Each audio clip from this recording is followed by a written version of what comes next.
it hasn't been a new phenomena that Beijing has been encroaching on Hong Kong's promised autonomy. This is not new. It started almost immediately after 1997. They were starting to get ready right away with the 2003 and so forth. So the encroachment's not new. What is new is that when the NPC passed the decision to authorize the NPC Standing Committee to then draft a national security law, that was a wake-up call. And the wake-up call was, oh my goodness, this is a not caring about international obligations, the declaration, not caring about rule of law, not caring about rule of law at the local level, which is the Hong Kong Basic Law, and not even caring about law at the national level, that is the Chinese Constitution. So basically, what the NPC did was violated the basic law, violated its own constitution, because the constitution doesn't allow it to ignore the basic law. And Professor Johannes Chan has made that argument very, very cogently. So these three coming together has really shifted, I think, the willingness of the international community, not only because of the powerful lobbying, because they suddenly realized their own national interests were at risk. And this is, you'll see that the UK is now saying things that, frankly, we haven't heard from the UK government, saying, like, threatening, don't do this. If you pass the law, we will pass BNOs for Hong Kong people. Don't cross the Rubicon. Don't cross the Rubicon. Of course, they failed to recognize that, in fact, China crossed the Rubicon a long time ago.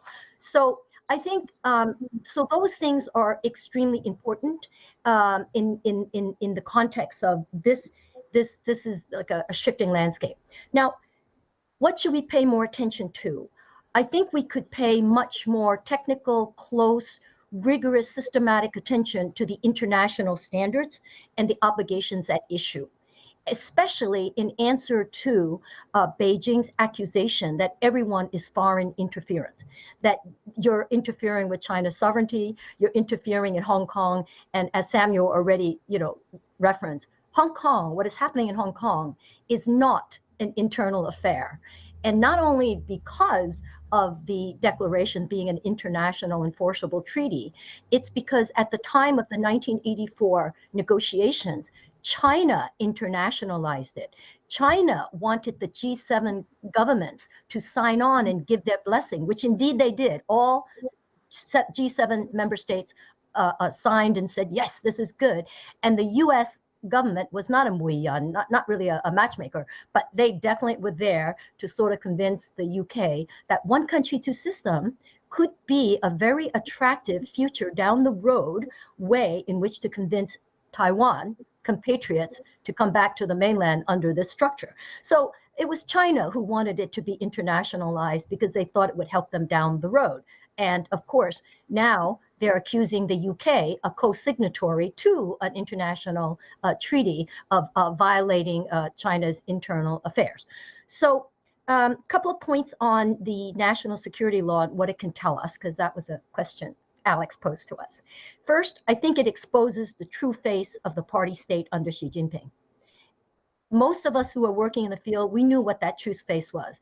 But for various invested national interests, many governments and businesses just went like this, like, oh, we just weren't looking because it wasn't in their interest to look. And so that's why Xi Jinping and Beijing took what I think is a risky gamble, because they're hoping that the world will once again look the other way and not hold them to account, because there were no serious consequences to China and its imperative of maintaining power. After all, business went back to usual within 2 months after the June 4th military crackdown.